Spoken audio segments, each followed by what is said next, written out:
100 మంది దోషులు తప్పించుకున్నా పర్లేదు, కానీ ఒక నిరపరాధికి శిక్ష పడొద్దన్నది న్యాయశాస్త్రం మూల సిద్ధాంతం. కానీ కొన్ని చట్టాల మిస్యూజ్ కారణంగా ఆ మూల సిద్ధాంతం దారి తప్పుతుంది. ముఖ్యంగా వరకట్న చట్టం, గృహహింస చట్టం, పోక్సో చట్టాలను కొందరు దుర్వినియోగం చేయడం కారణంగా అమాయకులు నేరస్తులుగా మారి నానా కష్టాలను ఎదుర్కోవాల్సి వస్తుంది. ఈ కోవలోకి మధ్యప్రదేశ్కి చెందిన ఓ వ్యక్తి వస్తాడు. అయితే అన్యాయం, గృహహింస చట్టం దుర్వినియోగానికి బలైపోయిన అతడు రివెంజ్ తీసుకోవడానికి అత్తగారింటి ముందు చేసిన పని ఇప్పుడు వైరల్ గా మారింది. సోషల్ మీడియాలో వైరల్ అవుతున్న ఈ వీడియో పట్ల నెటిజన్లు సానుకూలంగా స్పందిస్తున్నారు.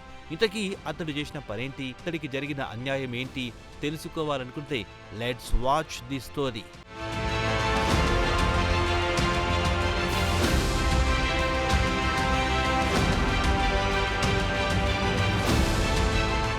అతడి పేరు కృష్ణకుమార్ ధకాడా.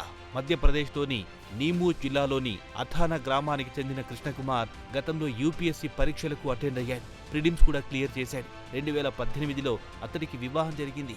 తర్వాత ఏడాది భార్యతో కలిసి తేనెటీగల పెంపకం ప్రారంభించాడు. ఎంతో మందికి ఉపాధి కల్పించాడు. 2021లో అప్పటి మధ్యప్రదేశ్ ముఖ్యమంత్రి శివరాజ్ సింగ్ చౌహాన్ కూడా కృష్ణకుమార్ను ప్రశంసించారు. అయితే 2022లో కృష్ణకుమార్ జీవితం అనూహ్యంగా మలుపు తిరిగింది. అతడి భార్య అతన్ని వదిలేసి పుట్టింటికి వెళ్ళిపోయింది.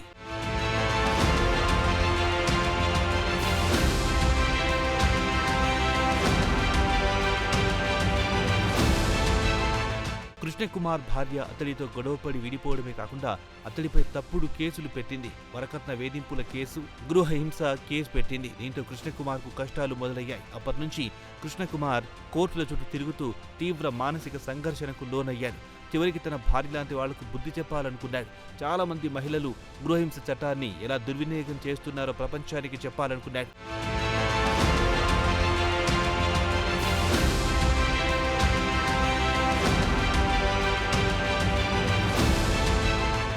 అప్పుడే తనకు మంచి ఐడియా తట్టింది. దాంతో అత్తగారింటి ముందు టీ దుకాణం పెట్టేశాడు. ఐపీసీ సెక్షన్ 498A కింద తన భార్య తనపై కేసు పెట్టడంతో అదే పేరును తన టీ షాప్కు పెట్టాడు కృష్ణకుమార్. అంతటితో ఆగని అతడు ఆ టీ స్టాల్లో తన చేతికి సంఖ్యలు వేసుకుని టీ తయారు చేశాడు. దుకాణం వెలుపలున్న హోర్డింగ్ పై న్యాయం దొరికే వరకు టీ మరుగుతూనే ఉంటుందని పెద్ద పెద్ద అక్షరాలతో కొటేషన్ రాసి పెట్టాడు. తన భార్య చేసిన పని వల్ల తాను మానసికంగా, సామాజికంగా ఎన్నో సమస్యలు ఎదుర్కొన్నారని, ఒక దశలో ఆత్మహత్య కూడా చేసుకోవాలనుకున్నారని, కానీ తన వృద్ధ తల్లి కోసం ఈ ఆలోచనను విరమించుకున్నారని కృష్ణకుమార్ పేర్కొన్నాడు. ఇక Krishnakumar IPC section 498A tea shop స్థానికంగా అందరినీ ఆకర్షిస్తుంది. నెటిజన్లు కృష్ణకుమార్ ఐడియా బాగుందని, అదిరిపోయిందని కామెంట్ పెడుతున్నారు.